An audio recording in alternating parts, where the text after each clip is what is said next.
Throughout history, few nations have balanced freedom and power as successfully as the United States. But that balance did not happen by accident. It was built on a particular mindset, a framework of habits, ideas, and institutions that have allowed this republic to endure for 2.5 centuries.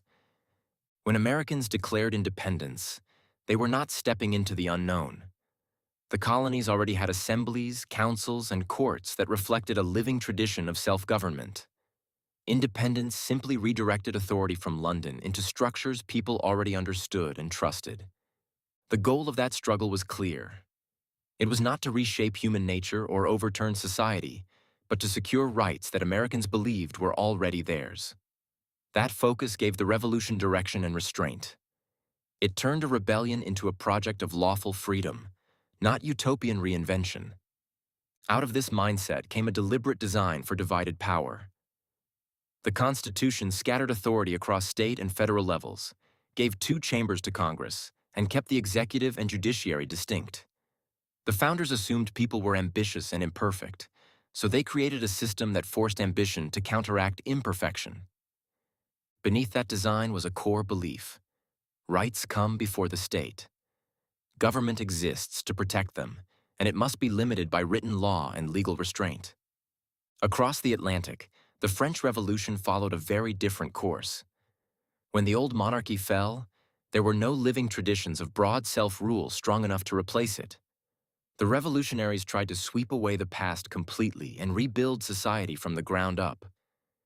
Their goal was not just liberty, but moral and cultural regeneration. In that pursuit, compromise looked like betrayal.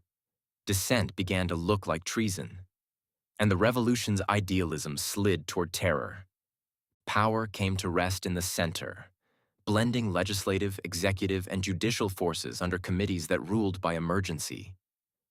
External wars and internal rebellions made it easy to justify new coercion in the name of public safety.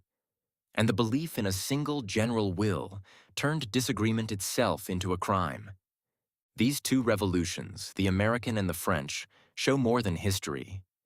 They reveal 2 different ways that power and virtue can meet, and the warnings still matter today. Freedom survives through process, not passion. Liberty depends on procedure, on due process, elections, legal limits, and the slow safeguards of divided authority. When politics becomes a contest of pure good against pure evil, disagreement turns into moral war, and democracy starts to fracture. Even noble dreams become dangerous when pursued through concentrated power. The tools created for one righteous cause can quickly be used against another. That is why a healthy republic needs strong local life and middle institutions such as churches, civic associations, unions, and state governments that share power and absorb conflict before it reaches the national center.